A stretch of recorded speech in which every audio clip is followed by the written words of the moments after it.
তো হ্যালো বন্ধুরা, সবাই কেমন আছেন? আশা করি নিশ্চয়ই সবাই ভালো আছেন।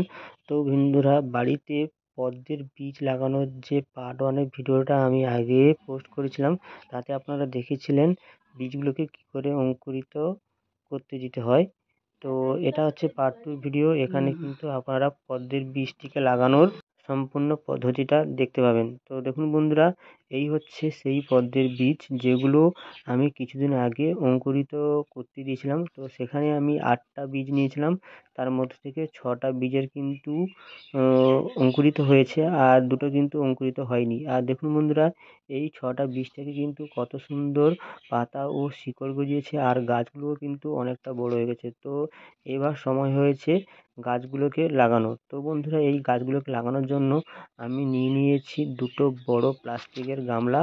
তো এই গামলাতে করে কিন্তু আমি এই পদ্মের বীজগুলোকে এবার লাগাবো। তো এর জন্য বাড়ির পুকুর থেকে আমি বালতিতে করে কিছু পরিমাণ পচা পাঁক নিয়ে এসেছি। তো এই পাঁকগুলোকে গামলার মধ্যে দিয়ে সেখানে দিয়েছি কিছু পরিমাণ জল। এবার কি করতে হবে, এই বীজগুলোকে বা চারা গাছগুলোকে কি করতে হবে, এবার সাবধানে সেই পাঁকের মধ্যে প্রতিস্থাপন করতে হবে, যাতে শিকড়গুলো পাঁকের মধ্যে চারিদিকে ভালো করে ছড়িয়ে যায়।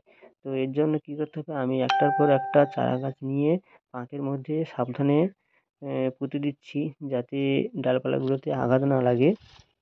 আর আপনারা নিশ্চয়ই ভালো করেই জানেন যে পদ্ম বা শালুক জাতীয় যত গাছ আছে, সব গাছগুলোই কিন্তু পাঁকেই জন্মায়, আর পাঁকই হচ্ছে তাদের আদর্শ স্থান।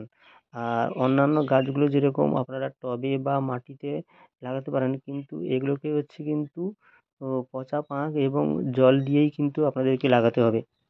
এই শালুক জাতীয় গাছগুলো কিন্তু শুকনো মাটিতে বা ভেজা মাটিতে হয় না। এগুলোকে বাঁচার জন্য কিন্তু পাঁক এবং জল দুটোরই কিন্তু সমান পরিমাণে দরকার আছে। তো বন্ধুরা, এখন যেহেতু শীতকাল, তো জানি না এখন এই গাছগুলোতে কবে ফুল ফুটবে। তো এখন হচ্ছে গাছগুলো খুবই ছোট, পাতাগুলো দেখতে পাচ্ছেন খুবই ছোট। তো আস্তে আস্তে এই গাছগুলো কিন্তু বড় হবে এবং উপরের দিকে কিন্তু পাতাগুলো উঠে আসবে। তো আমি নার্সারির একজনকে জিজ্ঞেস করেছিলাম, তো ওরা বলেছিল যে এখন শীতকাল, এখন কিন্তু গাছে ফুল ফুটবে না। এই ফুলগুলো ফুটতে কিন্তু আবার সেই বর্ষা সিজন যখন আসবে